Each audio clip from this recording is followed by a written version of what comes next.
morning, good afternoon, good evening, whenever and wherever you might be listening to us.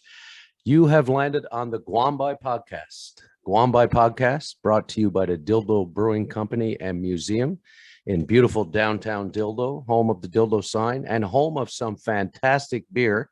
Always a favorite is Dildo Lager, and right now serving up Sweet Whistling Jesus, a Mexican lager. You can't go wrong with that stuff. So glad to be back for season 2. We've survived one season and are back now. I'm Kevin George, and I'm here in London, Ontario, but I'm joined by my other brother.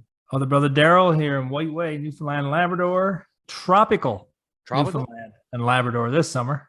Well, that's why you need Mexican lager. Like lots of Mexican lager, lots of dildo lager too. Yeah. Are you having a siesta?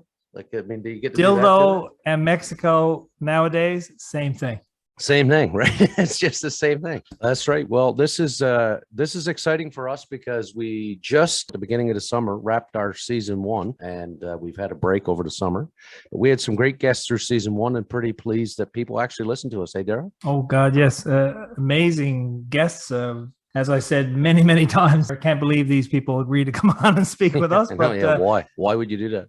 But very happy that they did, and amazed that they did. But people like Mary Walsh and Bud Davidge, Tony Marie Wiseman, Eddie Shear, Chris Andrews, and the like, just great guests. And I understand we might have a few lined up for this coming season as well. Absolutely. And to all the potential guests out there, I got to say, if you're listening to season 1, don't judge us on how we treated Chris Andrews in our first episode. We're a little rough on Chris. I was still getting my feet wet about what to ask, but we're gentle with the guest here. But so I gave Kevin a few detentions, and he straightened up after that. He straightened me out. And so we're happy to say that people are signing on, and you're going to be hearing today from Glenn Stanford, who's an incredible Newfoundlander who's done incredible things. But coming up yet, Katarina Roxon and Kelly Russell and Sandy Morris. Those are some big names of people who've already signed on for season 2 of the podcast. Nothing but good things to come, Darryl. Oh yeah, definitely. Those people are very world famous in Newfoundland for sure, and beyond. And beyond. And I should also add another one that's confirmed that should bring some levity to the situation is Mike Lynch. Oh, go away. Mike Lynch is the voice? Yeah. Uncle Cecil. Yeah, it's going to be good. Cecil? No, I think it's just Cecil. Oh, just Cecil. Yeah. For some reason I want to call him Uncle Cecil. I was doing the same thing. Must run the family. I was calling him Uncle Cease. Right. funny guy. No, I want to just say also, you mentioned just a huge thank you to everybody for listening. We've got some great feedback, and just encourages us to go on with some more of this silliness that we do here. Absolutely. And for people like Tony Marie Wiseman and Adam Walsh to pick up and do a little story on it and stuff like that too, to have us on, it was all good fun. So lots of things to look forward to in season 2. So tell me this, I think you've changed. Like last year, you'd bring me into these things with the breakneck speed of testing me on words. Well, we did or language, I guess I should say, a little bit of language the first time around, seeing how you could remember Newfoundland dialect, that sort of thing, Newfoundland words. And is my schooling over with that? Give you a 50-50 on that one. You did manage to do pretty good on those very obscure words. Yeah. So I want to move this year to geography, which is one of my favorite subjects. And as the warm up this year, we're gonna go with a little segment we'll call "Where's It At By." Where's it at? Where's it to? Or where's it to? Now, I got a feeling that this is going to embarrass me almost as much as the Newfoundland language is what I think. I'm not sure. We'll see. Yeah. The first one. Yeah. Okay. I'm ready. You tell me. Of course, Newfoundland is divided up into bays, right? Yeah. So we got to go by bays. So we'll go by bays. You tell me which bay this town is in. So the first one I'm going to give you is Dunterra. Oh, Lord Almighty. He comes up with something pretty obscure to start with. Dunterra. I will say it's in Fortune Bay. About the opposite of Fortune Bay, I would say. Which is? Bonavista Bay. Bonavista Bay, yes. The complete northeast opposite, yeah. Just outside of Kings Cove, just south of the town of Bonavista. Okay. Well, what's in Dunterra? You got any details? Population? Yeah. 39. You've been there, Darryl? Have you been to Dunterra? I think I have been to Dunterra. We did a motorcycle ride up on the peninsula one time, and we went out there, I believe. A beautiful little spot. Oh, yeah. And it wasn't always called Dunterra, though. It was called Broad Cove at one point. Oh, okay. Too many Broad Coves, I guess. Too many Broad Coves, like so many Newfoundland towns. They renamed it, and it wasn't renamed until 1951. Why Dunterra? What's the significance there? I think the connection is of a town in Ireland or England. I think maybe Ireland. I believe. I'm not 100% sure what the connection was, but well, I guess I got to say, if you're listening to this podcast right now and you are in Dunterra or you're a descendant of Dunterra, please send us an email at guambaipodcast@gmail.com. We'd love to hear from you about your community. Maybe some expatriate Dunterra. Yeah, you never know. It could be someone in Los Angeles listening to this right now, sitting back, sipping on their martini, having left Dunterra 25 years ago or something. Now, listen, what we got Glenn Stanford on. What are you going to hammer me about in this episode? I'm going to tie the trivia today. I'm going to tie it into Glenn Stanford's guest on our show. Okay. So it's going to be a topic that you are very interested in, hockey. Yes, I am interested in hockey. And I know you followed NHL and all that, but you've been gone from Newfoundland now. What year did you leave Newfoundland? 1994.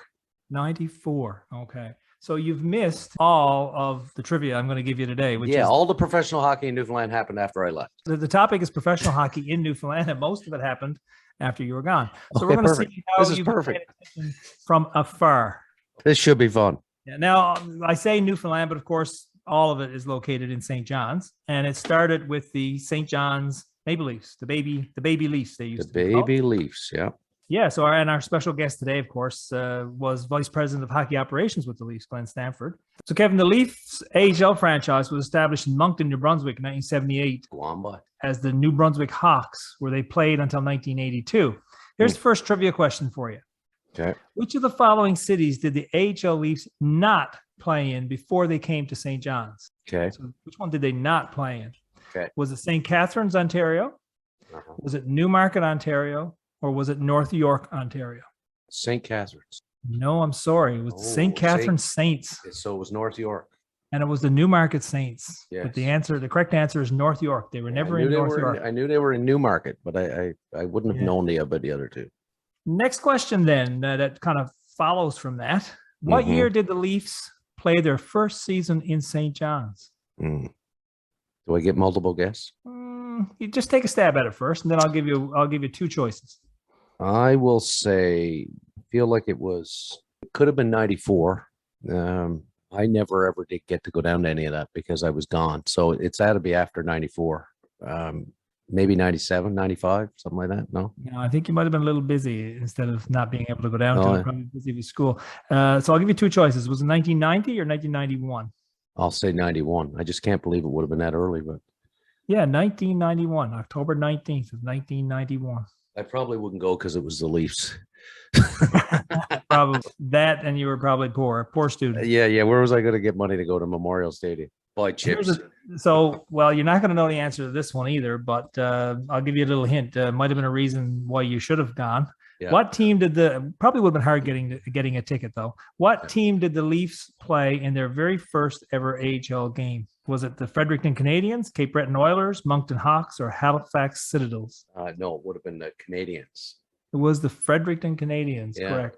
We used to go in. That was some of the games we used to always try to get into when they were playing the Canadiens farm team. But yeah, they played their games. You know where they played their games, of course, originally. Memorial Stadium. At Memorial Stadium, yeah. And I had a question here to ask you. Did you ever see any games at the stadium? But you've already answered it. You haven't. I was never in there. I've never been into Mile One. You've never been at anything at Memorial Stadium? Never, ever been in the building. Well, the next time you come to town, you'll have to go and buy some groceries down at Memorial Stadium. This is Dominion now, is it? Is that what it is? Dominion or Loblaws or something? And you've never been to Mile One either? I have never been to Mile One. No. When I come home, I spend my time visiting with the fine family that is George's. You are a deprived Newfoundlander from away now. I did see some games there. We used to go down and watch the senior hockey league games down there back in the day. I remember going down and watching the Caps and the Royals one night way back in the 80s. The bleacher creatures were down in the corner. They were something. They were more interesting in the game, I think. Saw Corey Hart there in '84. Canada Cup. We saw an exhibition game there. Wayne Gretzky played an exhibition game there for Canada Cup back in the '80s. Quamba. Even saw Guy Lafleur play in an old-timers game before he returned to the NHL. And in his brief retirement. Yeah, he looked pretty good back in those days, too. Well, I'll try on this one then. What year do you think the Memorial Stadium opened? And I'll give you a multiple choice because it's a long time ago. Yeah. Was it 1940, 45, 50, or 55? I'll go with 1940. You needed to go on the other end of that one. 1950. 55. Yeah. Wow. So it's been there. Well, it's not there anymore, really. It's there. The building is there. Yeah, 1955. Built, and of course, it was a memorial to the to people who fought in the war, of course. Take a stab at the seating capacity for hockey? I'll give you four very obscure numbers. Okay, good. 3,640, 2,860, 4,190, or 5,700. Which one would you want to pick out of that one? I would pick the one that's in the 4,000s, whatever number you said there. Yeah, 4,190. Yeah. They'd be stuffed in for that, I would think. I was going to say, and that's probably jammed to the rafters. Yeah, quite an atmosphere, too. And outside of being behind a post, not a bad seat in the house because you're right on top of it. You're right on top of it. And the atmosphere is like, can't beat it. Fantastic. The Leafs played in one Calder Cup final while in St. John's. In which of its seasons, of all the seasons they played in St. John's, did they play in the final? Was it the first, second, fifth, or final season? Their last season. Believe it or not. It was their first season. And of course, you wouldn't have known because you weren't paying attention. I was not clearly paying attention to any of this. Very first season, they made it to the Calder Cup finals. Believe it or not. They played in the spring of '92 against the farm team of the Detroit Red Wings at Adirondack. Adirondack, yeah. And I suppose they had Felix Potvin in those days, did they? They may have, yeah. The series went a full 7 games. Do you know who won? Adirondack. Adirondack did win. Yeah. And in fact, they had a really good farm team at that time. There was an anomaly that occurred in this series. Do you know what it was? Instead of playing the games like 2-2, then 1-1, they played a different arrangement of home and away games, I think. Well, they might have. I'm not familiar with that part. I don't know. I'm making it up because I figured because of the travel in Newfoundland and all that. Maybe that could be the thing. I'm taking a guess here. Well, it's a bit unfair, especially considering you didn't even know they had a team in '91. Yeah. But that's true. I can't say that word. Anomaly. Yeah. Was that no team won a game at home. Okay. To win a 7-game series, which is that would be odd, wouldn't it? So much for home ice advantage. Indeed. Do you know of any Newfoundlanders who played for the Leafs? You name off any? And there were a lot. Well, did I got about 11 here on a list. You got 11. Oh my. 11. Now there was most of them you wouldn't. Did Norris get to play a game in there or what? Yes, Warren Norris. Warren Norris. Not Dwayne Norris, his brother. His brother. Norris played, looks like he played about 1 season there. Okay. And did Terry Ryan get to play in there? No, he didn't. Indeed, he did. He played full season. Yeah. And did Slaney get to play in there at all or no? No. He would He played a lot, a lot of games in there, but not not for the Leafs. Yeah. That's a couple I can think. Who else you got? Well, the only other big one that played a lot of games, a couple other big ones that played a lot of games would be Harold Druken. Oh, yeah. Should have gotten that one. He played about 3 seasons there. Yeah. And Todd Gillingham. Oh, yeah. That'd be another who played the most, really. Yeah. Gillingham played about 8 seasons in there and 236 games in total. So, yeah, wow. But and a few local people I think that filled in a little bit and that sort of thing, right? Darren Colburn played a game. Okay. So those Newfoundlanders, 12 in total. So I told you the main ones: Terry Ryan, Warren Norris, Todd Gillingham, Harold Druken. Those were the guys who played the most. The rest of them played like a half a dozen games or less. Okay. Yeah. Which out of all those that I just mentioned is the highest scoring Newfoundland player? I would say Druken You would think it would be Druken. because he played a lot of games, didn't he? Yeah, he scored Maybe 44 it's goals. maybe it's Gillingham then if it's not. Yeah, he scored 44 goals and 48 assists for 92 points. But Todd Gillingham, 51 goals, 90 assists for 141 points, but he played the longest of any of them. So I guess that's Okay. Another one for you on the Leafs. Wayne Yep. Gretzky's brother played for the Leafs. 1995-96. I remember bringing my son Matthew in there for family day one time. He got an autograph from this particular gentleman. Do you know which Gretzky brother played with the St. John's Maple Leafs? I would go with Keith. Yeah, you picked the Not wrong Keith. one. Oh, No, it's Brent. Brent. Brent Gretzky played for the St. John's Leafs, and Matthew got his autograph that day. Brent Gretzky shares an NHL record. Did you know that? I did not know that. Yeah, he shares a record. Do you know which one he shares? Is it a record about Gonna that if you tribute- combine the points of him and his two brothers, they got the most points? You got it. Brent Gretzky and Wayne Gretzky hold the NHL record for the most combined points by two brothers. Yeah, 2,857 for Yeah. Wayne. Yeah, and one for him. and 4 for Brent. 4. He got 4. Okay, well, pretty good. What year do you think the Leafs played their last game at Memorial Stadium? Hmm. And I'll give you a hint. It starts with a 2. Yeah. So they got. Did they get 10 full seasons in there? I'll say 2001. You got right on the nose. April 16th, 2001. Now, that may have been a regular season game. I'm not sure. Yeah. Their final game in St. John's, no idea. Hey, No. would have been in 2005. So they lasted quite a long time in St. John's.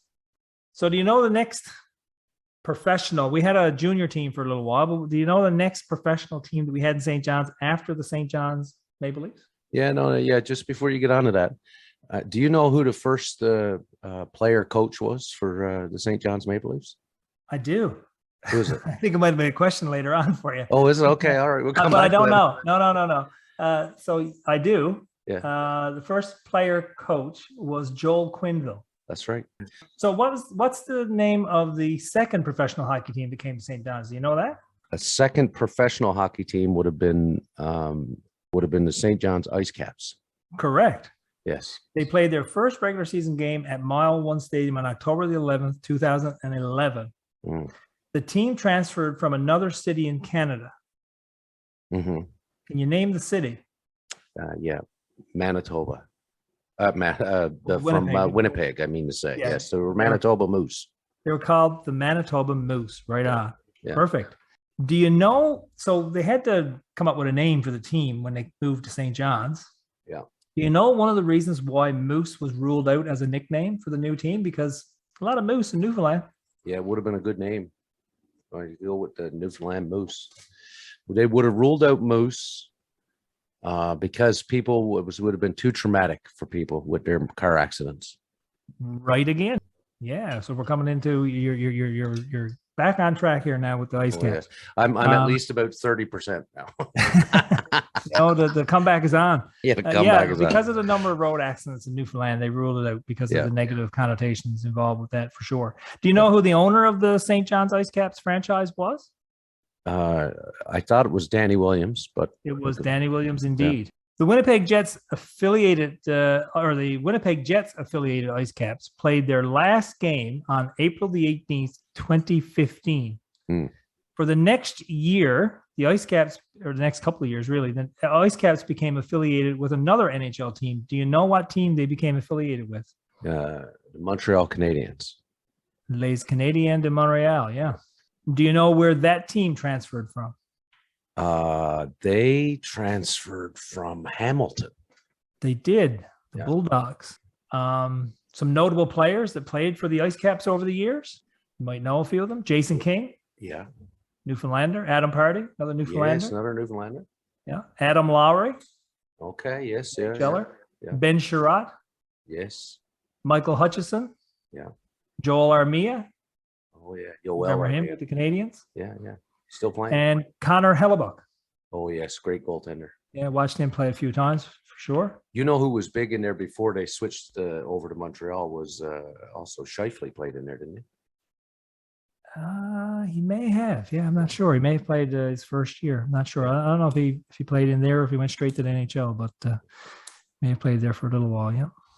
The St. John's IceCaps, the Montreal Canadian affiliated IceCaps, played their last game on April 28th, 2017.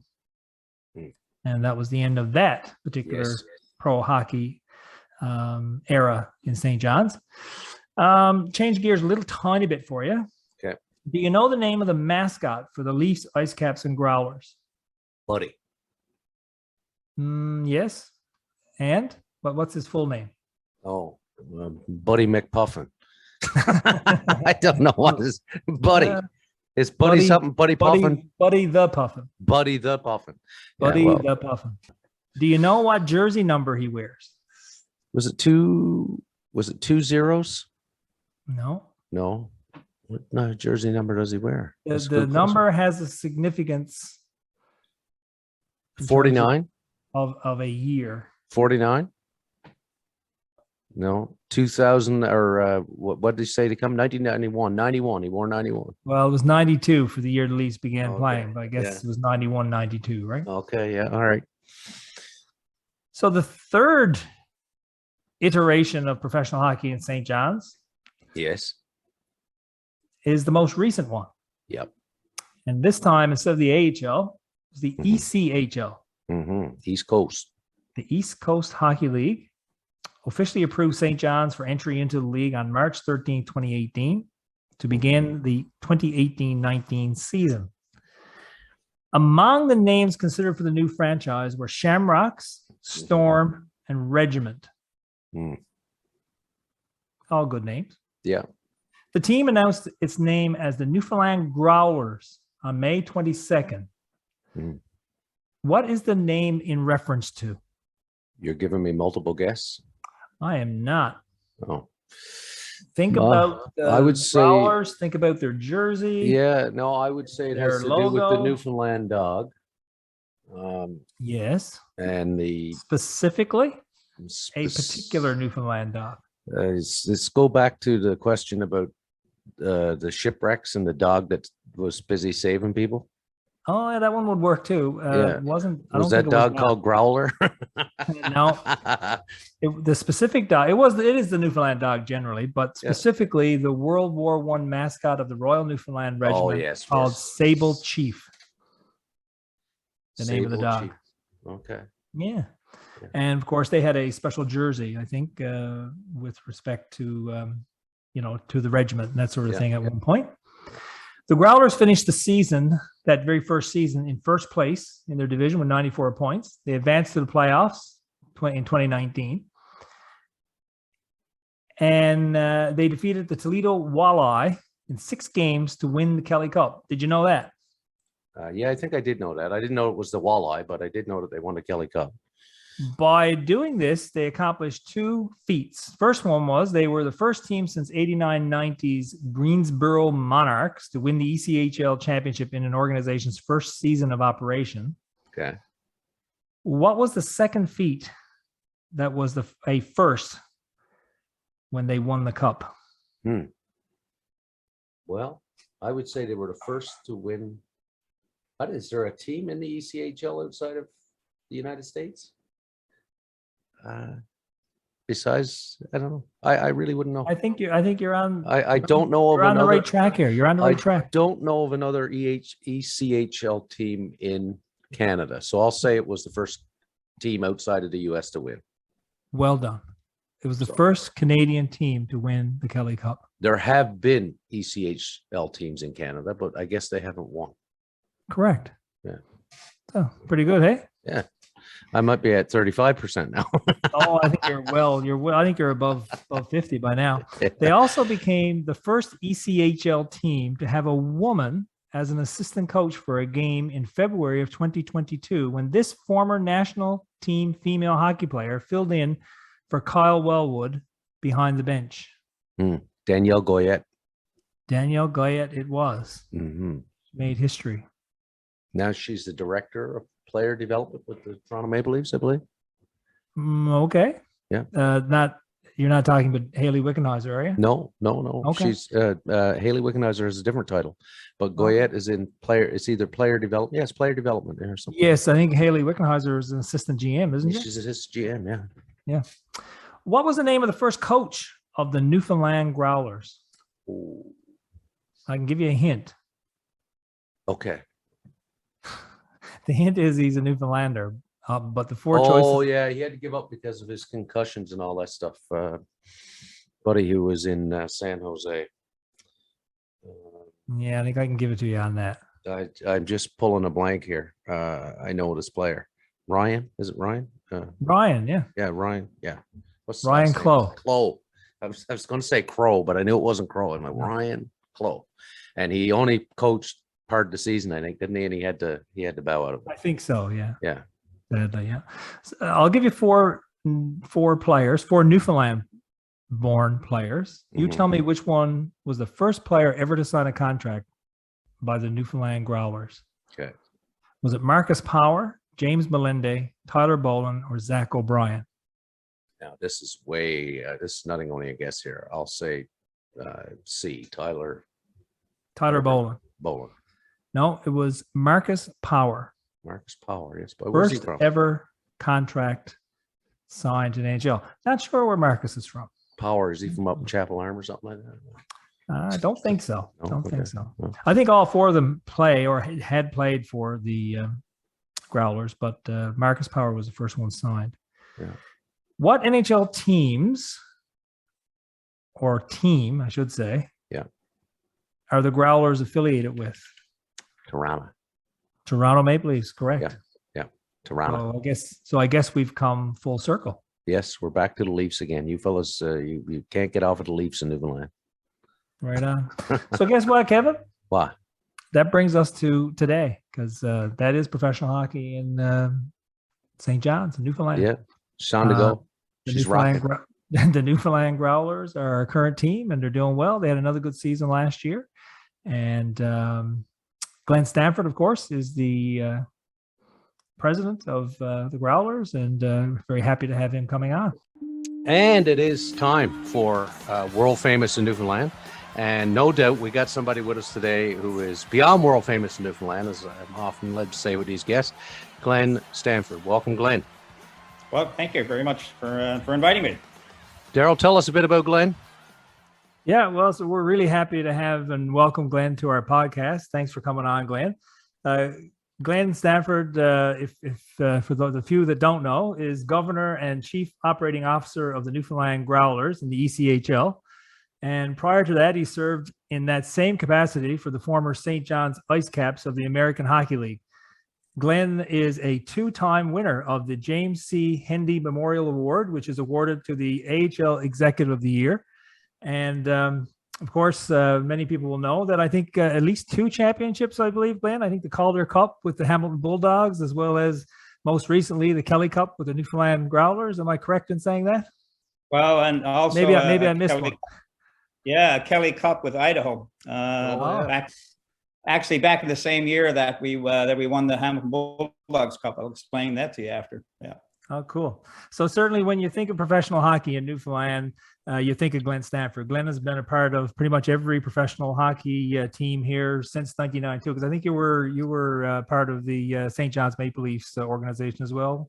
Correct. Yeah. Since 91. That's right. Yeah. So just over 30 years. So quite an accomplishment. I guess you've seen a lot in those 30 years when it comes to hockey in Newfoundland and beyond. Yeah, no question. It's been quite a ride, and the nice thing about it all is that for the most part, except for 6 or 7 years in Hamilton and a couple of years in Idaho, you were able to do it in your hometown. And, not too many people who are involved in professional hockey are able to say that you spent 10 or 15 years in your hometown. Normally you're spreading yourself around North America. So it's been a lot of fun. It's been 3 decades, but St. John's Maple Leafs, St. John's IceCaps, Newfoundland Growlers, all here in St. John's, which has been a wonderful blessing.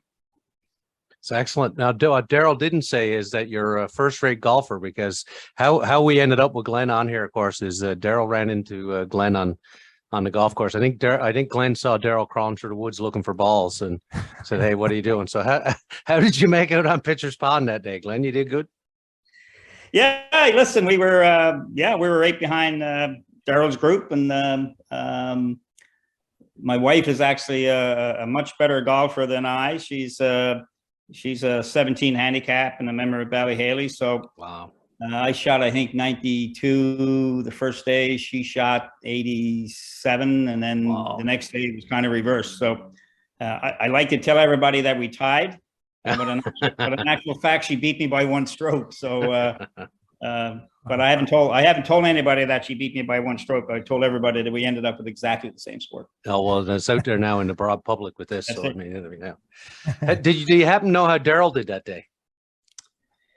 Mm-hmm. No, I did not ask him, and no, I did just wonderful. I got to golf with my good buddy from Ontario who was home visiting. Oh, there you go. Yeah, that's all that mattered.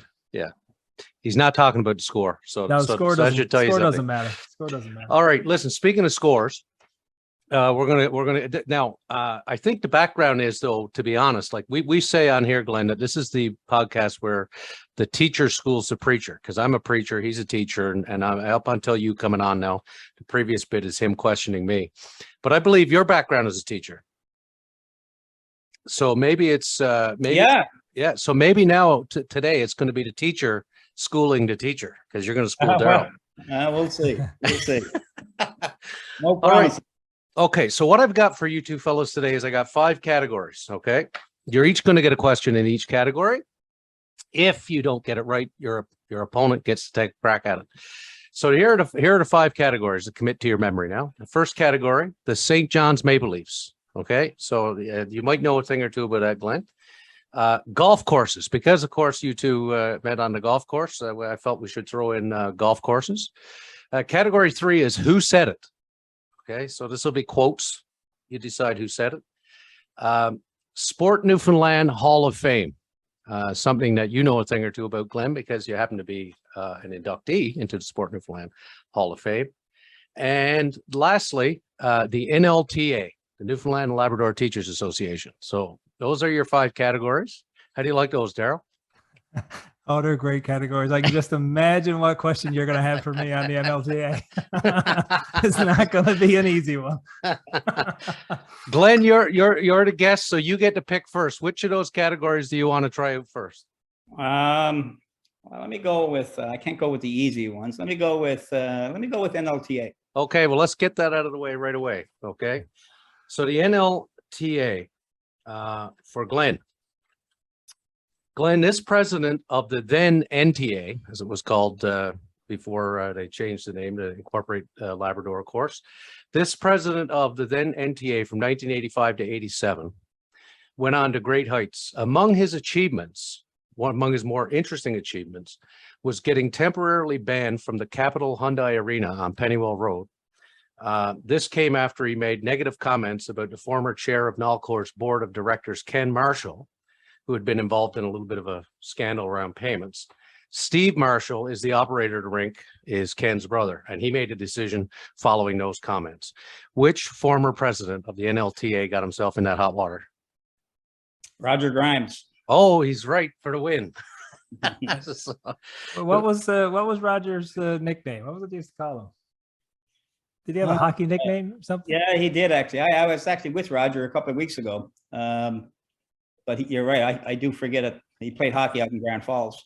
Yeah. All right. Well, that's good. You're already ahead of Darryl now. Right? I think that he was a bit scrappy, wasn't he? He was a bit tough in the corners, isn't he? Yeah. Probably still is. I was. By the way, I was going to give you a multiple choice, but you guessed it right away, so he didn't even have to give you that. So that was perfect. All right. I love Roger. Great. He was a great guy. Great premier, actually. That's the thing. He went on to be premier. He did far more than upset Ken Marshall at the Capital Hyundai Arena. Of course, I'm making light of it, but so somebody that did well in the NLTA. Now, Darryl, your question. Who designed the logo? No, I'm kidding. In its over 100-year history, the NLTA has had 2 women as president. Can you name them? Yeah, Pat Cowan was one. Mm-hmm. Oh, and I really should know the second one because it's not that long ago. That's correct. From Buren Peninsula. That doesn't help the listener one little bit, Darryl. Oh God, the name has escaped me. This person was president from 2009 to 2013. That is horrible. The name has just escaped me. I want to say her last name is Lily. Well, I'm gonna have to give it to you. No, her first name is Lily. First name is Lily. You're very close now. What does Santa Claus put in your stocking most years you were a young fella because you were a bad boy? Had to be Cole. That's right. Yeah, Lily Cole, right on. Lily Cole. There it is. So, I got everything except the last name. got Got to give it to me for that. Okay, well, I'll give you 1.5 for Glenn and 1 for you because he had to finish the second half for you. So Glenn's got 2.5 and you got 1. All right. So Darryl will get to pick the category this time. What do you like, Darryl? We got some golf courses. We got some Sport Newfoundland Hall of Fame. Who Said It? And the St. John's Maple Leafs, and of course the golf courses. Well, I watched a lot of St. John's Maple Leafs hockey games, so I'm going to go to that one right off the top. Okay. All right. Darryl. This veteran goaltender of 16 NHL seasons played 1 season for the Baby Buds. He started 47 games and posted 24 wins, 16 losses, and 4 ties. 3 of those wins were shutouts. He posted a .293 goals against average and an .898 save percentage. Wow. 16 NHL seasons. 16 seasons. Yep. Storied NHL career for sure. Not a cup of coffee, that's for sure. Can you give me the year he played for the Leafs? No, not. Glenn could probably give it a year. He played for the Leafs. I do want. Give me one little piece of hint here. What NHL team was he known for? Like, what did he play? Several. Yeah. Yeah, but who was he like? Minnesota, Washington. Was it Don Beaupre? It was Don Beaupre, indeed. Yeah. So well done with the clues. That pulled you through it. That was a big season, Glenn? It was. Mark Hunter was our coach back then. Yeah. Mark only coached us for 1 year, but yeah, quite a coup to get Donnie down for playing with the St. John's Maple Leafs for a year for sure. So was he? Around what year was this? That would have been probably late 90s. Yeah. Mark coaches. Yeah. So Like was he like an AHL contract, or was he with the Leafs? And he was with the Leafs and he got sent down. Okay. And probably he was probably down a little bit longer than he wanted to be down for us. Yeah. But yeah, he ended up playing pretty well most of the year. Yeah, he had a good season. It was a good And then of course Mark came up here came to London, where they now own the London Knights, and Mark's the general manager there. So it's a connection to here. All right, Glenn, I don't know how much you know, but St. John's Maple Leafs, but I have a question for you as well. All right. So, who was the original voice of the St. John's Maple Leafs? Do you need multiple choice on this? George McLaren. George McLaren it was. So my multiple choice was Snook or Jonathan Crow. But George McLaren wasn't he great? He was unbelievable. And George was at the end of his career when the Leafs came in. Obviously, if you listened or went and watched any senior hockey over the years, which I've listened to many with the St. John's Caps, George McLaren was the voice of senior hockey. And then he was just absolutely ecstatic when we went to him and asked him to be the voice of the Maple Leafs for, I think he lasted about a year, 2 years maybe. And then Brian Rogers was the color for those 2 years. And then Brian came on and being the broadcaster. But yeah, the legendary George McLaren for sure. Yeah, fantastic. Yep. All right. So you guys this is no challenge for you guys, for either one of you. This is what it is to be a preacher and to be on here with 2 teachers. They're just brilliant, both of them. All right, Glenn, you get to pick the next category. We got left golf courses. Who Said It? Sports Hall of Fame, New NL Sport Hall of Fame. Let's go Sports Hall of Fame. Okay. Let's see. For Glenn, here we go. Glenn, inducted into the Sport Newfoundland Hall of Fame in 2017. Additional honors include, in 2012, an inaugural inductee for Rugby Canada's Hall of Fame and was inducted into Newport Rugby's Hall of Fame. Additional honors include being named third best prop in the world by World Rugby Magazine in '99, British Writers Player of the Year in 2005, and the Sport Newfoundland and Labrador Senior Male Athlete of the Year 1995. Well, I know it because I was the other inductee with him that night. It was Rod Snow. So. Absolutely, it was Rod Snow. And I see Darryl was licking his chops. I think he knew the answer to that one. But the real inductee, of course, was you, and what a great honor that was, and how well deserved. And it was a great night, I guess, hey Glenn? Well, it was, but when you take a look at I'm not downplaying what I've done or any of that stuff. Most of the stuff that I did was was in the province and a little bit of national. But when the resume of what Rod did on the international stage, was just incredible. Not only what he did for Canada and playing in international tournaments, but when he was over in Europe playing rugby. It's unbelievable, and it's really too bad that some of these athletes like Rod Snow, and in some ways Carl English, in basketball, Carl played all of his basketball over in Europe, that he never had a chance to showcase their talents, here in Newfoundland, because in a lot of ways, and I said that to Rod that night after he got inducted before me, was that his background and his resume is absolutely unbelievable, just incredible, And it's unfortunate because I feel sometimes these guys just don't get the props that they deserve. But he's absolutely well-deserved member of the Hall of Fame for sure. Yeah, excellent. Well, now we're going to Darryl. And Darryl, this is a bit lengthy, so I'm just going to put you on notice right now. I'm going to read a little bit about this inductee's resume. Okay, so you can tell us who it is. A skilled athlete who enjoyed exceptional success in the sports, soccer, and basketball scene in Newfoundland and Labrador. As a member of Holy Cross and Memorial University soccer teams, he was a natural leader who was extremely effective on defense with great passing skills and outstanding offensive abilities. This person played a major role in the overall success that Holy Cross achieved in provincial and St. John's competition, and was a valuable member of the 1979, 83, 84, and 85 Holy Cross clubs that won the provincial championships. His skills proved very valuable for Holy Cross teams that won the St. John's championships in 78, 79, 80, 81, 83, and 85.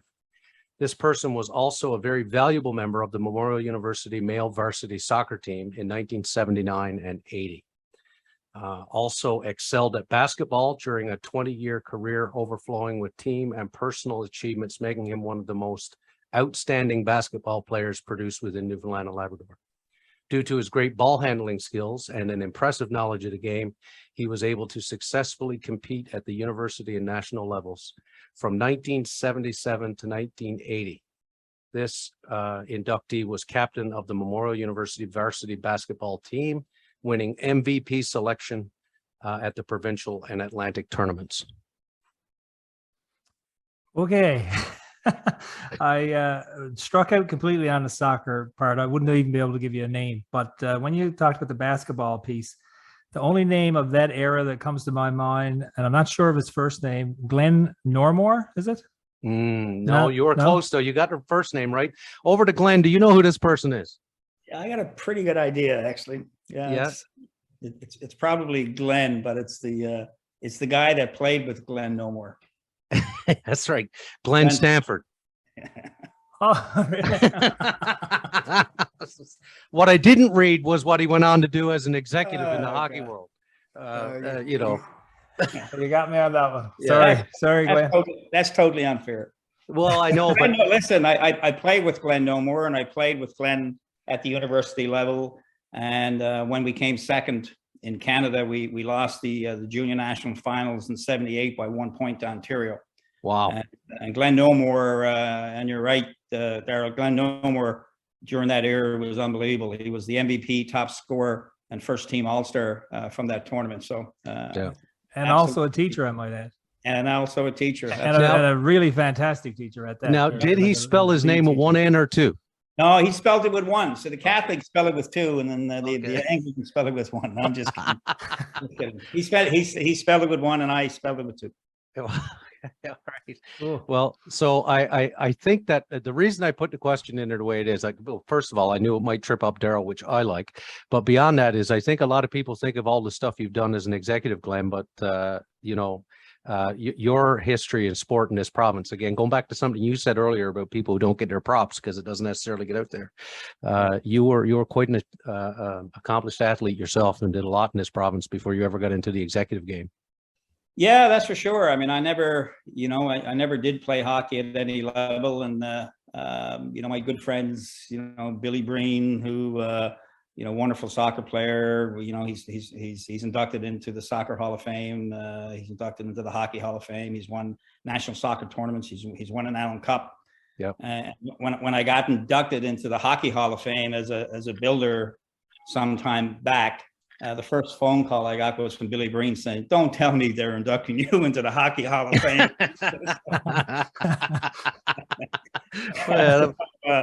Yeah, so it's listen, we had wonderful friends during those years. I had mentioned to Darryl when we bumped into him, the competition that we had when he told me he was down from the Burin Peninsula, the rivalries that we had with St. Lawrence Laurentians over the years, and some unbelievable soccer players came out of there. And it's funny, because you end up playing with these guys then on university teams, and you play with them in Canada Games teams, and guys like Al Slaney, Joe Turpin, Frank Haskell, Clem Edwards from St. Lawrence. I mean, these guys are just not only unbelievable soccer players, unbelievable people. So it's been a lot of fun with those guys over the years. That's wonderful. Yeah.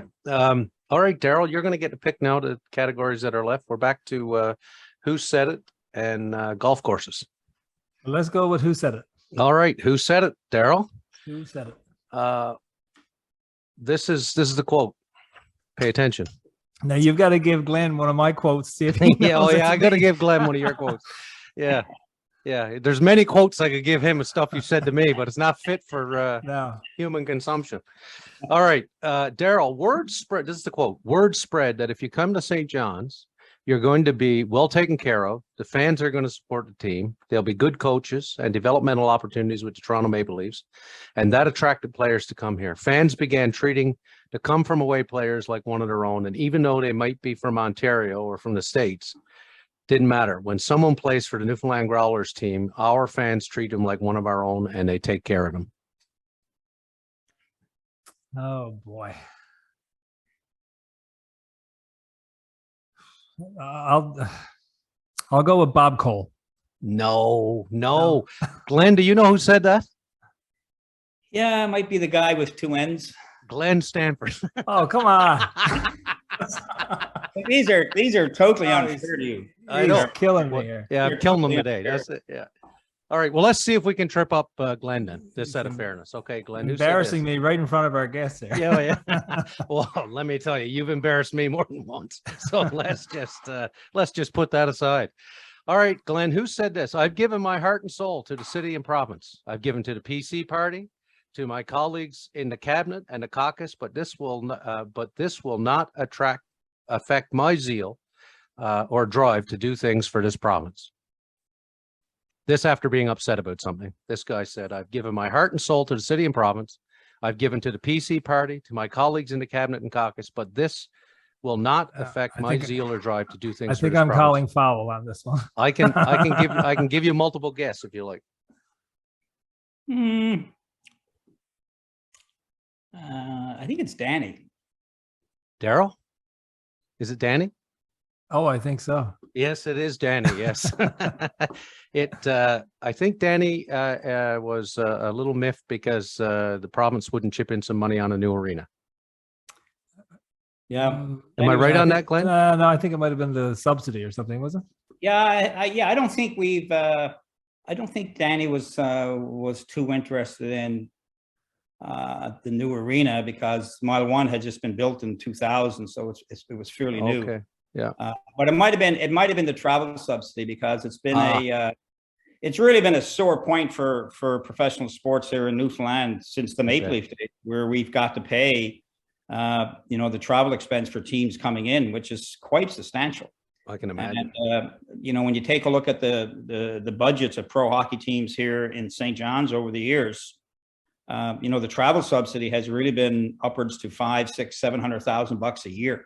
Yeah. To pay for the teams coming in. So it is a substantial cost to having pro hockey here. So yeah, and I believe that was the ask. Actually, was $500,000. Yeah. So Danny was probably right, and then and Dean McDonald is probably right now with the Growlers. And, it's tough. It's tough before you even open up your budget. You're $500,000 tougher than anybody else. So it's difficult for sure. Has to be. All right. Okay. So the last category is golf courses, and this being what you two stellar, exceptional golfers we have on here. These are about Newfoundland Labrador golf courses, of course, no pun intended. I'm going to ask Darryl the length of the grass at Ballyhaley, but no, I won't. So Glenn, yours is first this time because this would be your category to choose. So the final course in Newfoundland and Labrador of Graham Cook's design called for an 18-hole layout, but the economic uncertainty at the time necessitated a cautious approach. And the course opened as a 9-holer in the summer of 2005. The routing is laid out on a hillside and in a valley adjacent to a pond with a scenic view of the local bay and surrounding mountains in the distance. The majority of the course is heavily influenced by the hillside with holes 1 through 6 and the home hole featuring an elevation change, which is quite dramatic. Some rather dramatically, some very dramatic elevation changes. While holes 7 and 8 are the only flat holes and are routed along the pond's edge. Now, is that going to be Pond's Edge, Bayview Golf, Brookside, or Pitcher's Pond? No, it's Pitcher's Pond for sure. It is Pitcher's Pond. Yeah, it's and the last of Graham Cook's designs, which I think is something too, because he had quite a bit to do with some of our courses in Newfoundland and Labrador. Yeah. That was interesting. I didn't know that. And while I was out in Pitcher's Pond, I read it. I read it somewhere, and I don't know. I think it might be. I think there's a picture in the clubhouse. Okay. I think that's where I read it with Graham Cook. I didn't know that, but when I was out there, I saw it somewhere where I read it somewhere. Oh, that's good preparation for today. Then we're very glad for that. That's good for you to be studying up before you go up against Darryl. All right, Darryl, here's yours. At the Pitcher's Pond golf course. No, I won't do that. This one's a genuine question, Darryl. Originally designed as a 9-hole course for U.S. servicemen in the 1960s. Since 2000, this course has been, again, a Graham Cook designed with a 9-hole extension, now an 18-hole course. The combined holes provide a unique and challenging golf experience. Boarding on the scenic Gulf of St. Lawrence, the ocean breeze adds a soothing feel to the course while at the same time requiring attention to prevailing winds at this true links-style course. Is it Harmon Seaside Links? Is it Deep Bay Golf? Is it Hodder's Harbor Links or Tamarack Golf Course? Hodder's Harbor Links. I want to see that one. Yeah, I think this one is in a town that's been in the news over the last couple of weeks. So out in Stevensville. Yes, Harmon. That is correct. And you played there, both of you, or what? Being the golfers you are? I have not. No. I have actually. Well, tell us about it, Glenn. It's as flat as the runways that are out next to it. It is. It's pretty flat, and it's as you can appreciate, the wind coming off the water, and it's windy. I haven't played in a long while. We were out there with the St. John's Maple Leafs for many years. We used to take the St. John's Maple Leafs across Newfoundland and play exhibition games, and so we would play in Stephenville and Corner Brook and Grand Falls, Marble. So one of the years that we were out there, we did play in Stephenville, and being the avid golfer that I am, I brought my clubs, and good for you. I think it was a while ago. I think it was only a 9-hole. We played it, but yeah, for sure. Well, Well, look, you've done very well on this. The season's soon upon us for hockey. Are you excited for the year to come? What's ahead? What's your anticipation? Well, I mean, the nice thing about being affiliated with the Toronto Maple Leafs is that they sign a lot of people, and in a lot of ways we get American Hockey League player salary wise coming down and playing at the ECHL, like a Zach O'Brien who's Yes. signed an AHL contract but might come down to the ECHL. So we the history has shown us that we are competitive. We won it in our first year. Yeah. In our second year, we were in first place when the pandemic hit in March and the season was squashed. Yeah. In the third year, we didn't play at all, obviously, not at all due to the pandemic. And then the fourth year, we lost in the conference final. Mhm. Pretty good history. Toronto has given us a good team every year. And we anticipate no different this year. We're looking at some of the roster signings that Toronto had for the Toronto Marlies. Obviously, they're not all going to make the Toronto Marlies, and that's where we rub our hands and say, well, they're coming to us. We are optimistic that we'll be competitive again. Well, I got to tell you, one of the things that came out in the previous questions that Darryl asked before you came on is, I have never been in Mile One Stadium in Mary Brown Center now. Never been in there. And I've got all these hockey sweaters. Darryl can testify. I like to collect hockey sweaters. The one I don't have yet is the Growlers. So when I get out in November, the hope is to get in, see a game, get the jersey, do the work. So. Well, listen, the invitation is open for both of you to come. So when you come down, Kevin and Darryl, reach out to me. You've got my email, and it'll be our pleasure to host you, and it'll be our pleasure to make sure you got that Growlers jersey to add to your collection. Fantastic. That's awesome. Well, thanks for doing this, Glenn. Darryl, final words for you. No, just want to say thank you as well. This has been great conversation, as well as the trivia, and really appreciate it. Thank you very much for taking the time.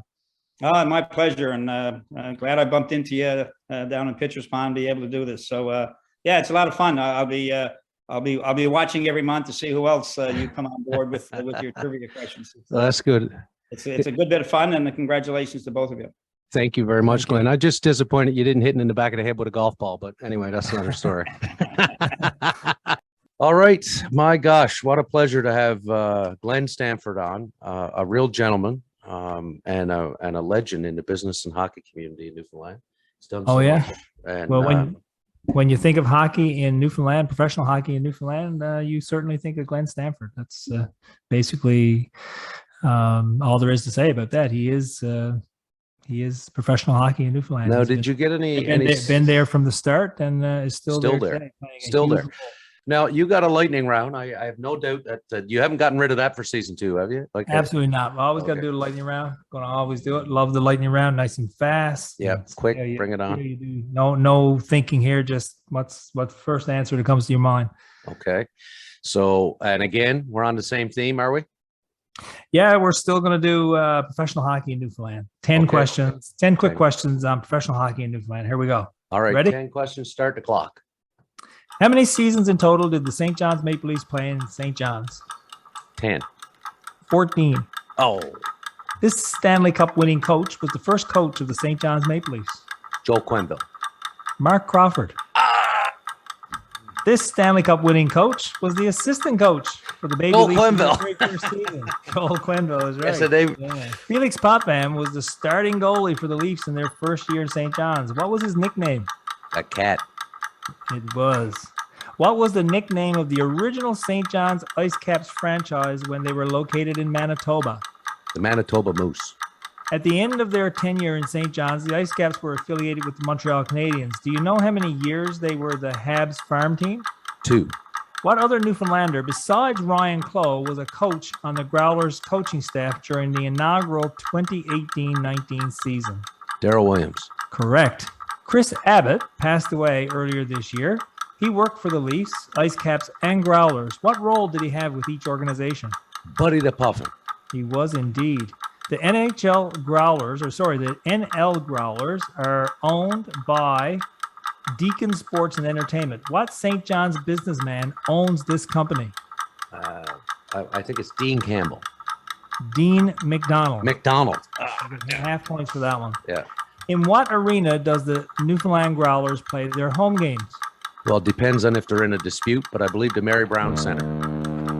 Thought I was going to get you on that one, but yes, it is the Mary Brown Center. Can't stump you on Mary Brown's butt. No, sir.